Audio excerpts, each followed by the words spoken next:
Okay, welcome back to another episode of Thinking Deeper About Growth. I have a very special guest today. She is an entrepreneur known in the world of microblading and permanent makeup, and also really well known for pioneering the micropigmentation.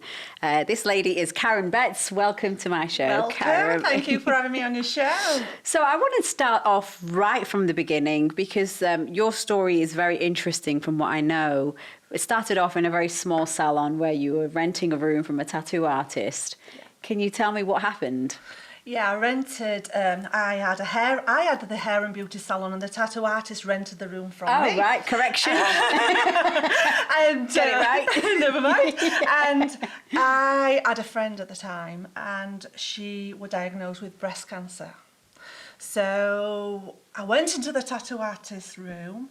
I got his tattoo machine. I were a makeup artist, colour expert artist as well, in hair and colour. Yeah. And I then tattooed her some eyebrows on.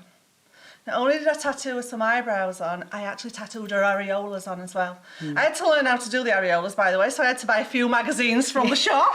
But anyway... Because that's how we taught ourselves back then, right? That's how we taught ourselves. Yeah. And you know, from the day I'd done her eyebrows and areolas, I just gave her so much more confidence. How did you feel though? Because you're obviously doing something there that's very special for someone that's very close to you. But what was going on in your mind? Not the business side of it, but just the emotion. I just wanted to give her something that she'd lost. So for me, I just wanted a solution. She'd got no eyebrows, she'd lost her areolas, and I wanted to give them back.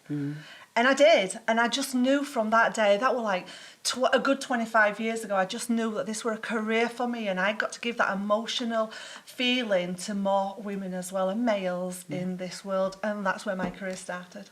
And then, so what did you do? What were your next steps? So my next steps, I got on a plane, I went out to the States, I learned how to do the eyebrow technique, I came back, I pioneered a lot of those techniques myself, and then I opened up a training school in 2001. So in 2001, we opened a training school for permanent makeup.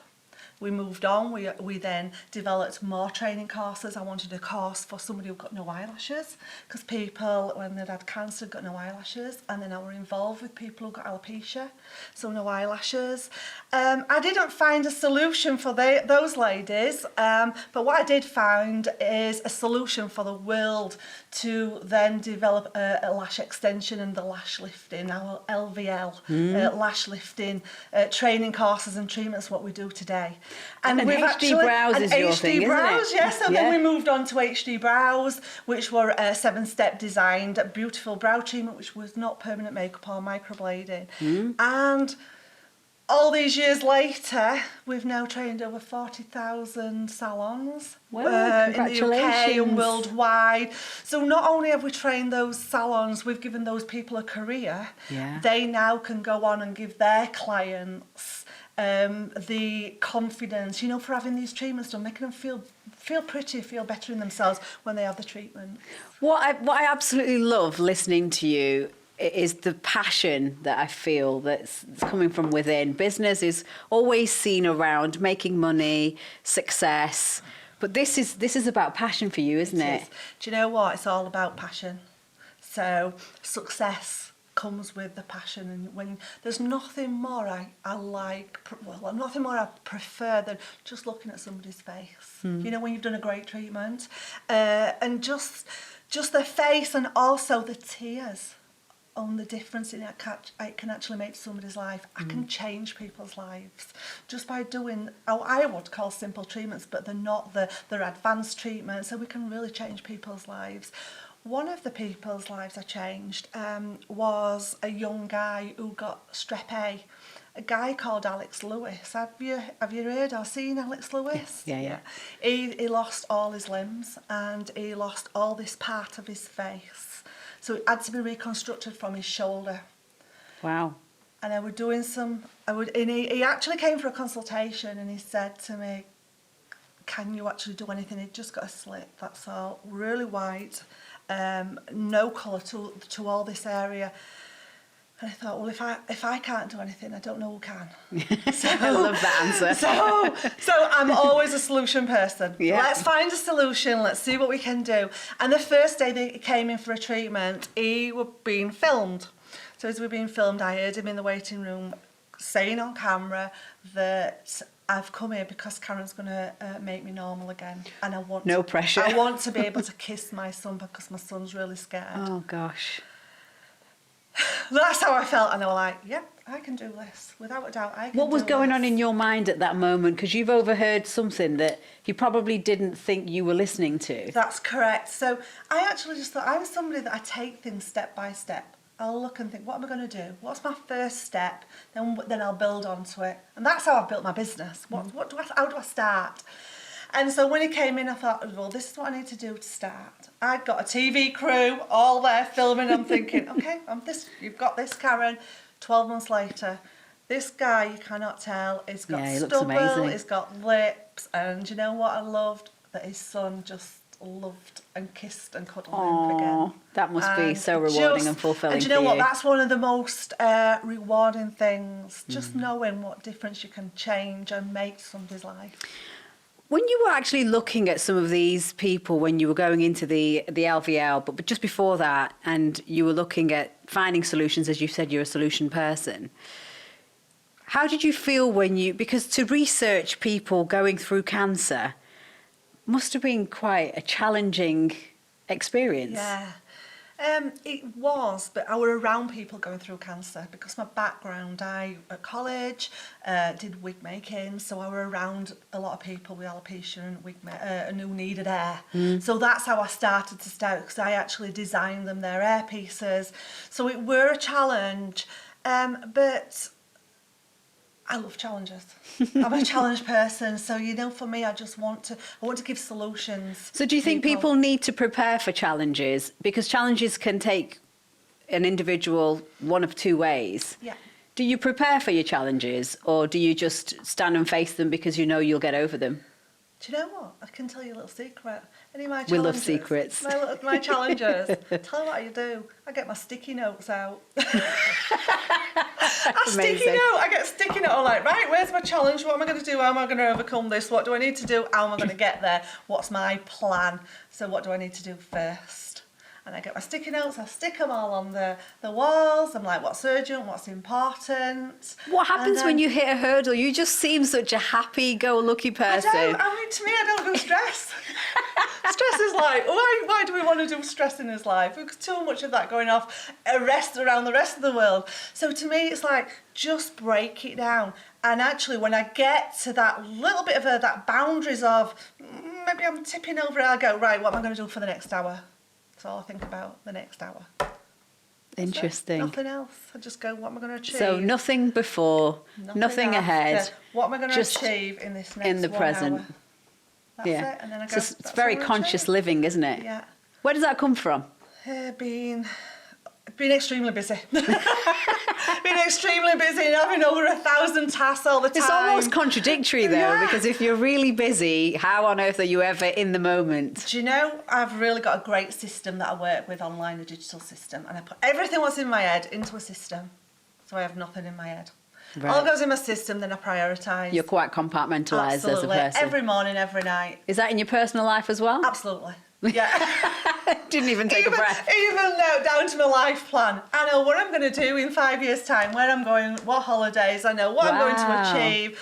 I knew what car I'm going to have at this age. I'm not going to tell you what age because I tell everybody I'm 40. and I went out and bought it. I thought you were 30 personally, oh, okay. so yeah. And I know what car I'm going to have in another 10 years' time because I've written it in my life plan and I read it every other day. Fantastic.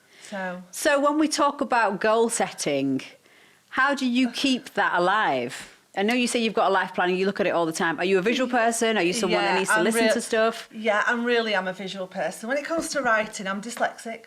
So I find it actually great. I'm dyslexic because I just think it gives me great other challenges. Yeah. So I'm probably saying you just love a challenge. I'm probably saying this podcast with all my words back to front, but never mind, it's different. You're definitely not. But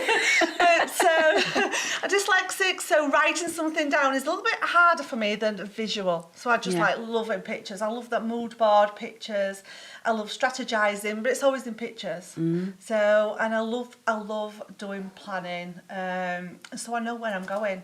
So it makes it really simple every day, what I'm doing, what I'm going to achieve. And do your goals change? Because I read on one of your Instagram quotes that one of your most favourite quotes that resonates with you is something to the effect of, you're never too old to set another goal, you're never too old to dream another dream. Yeah. So ask my team, I can change my goals every month.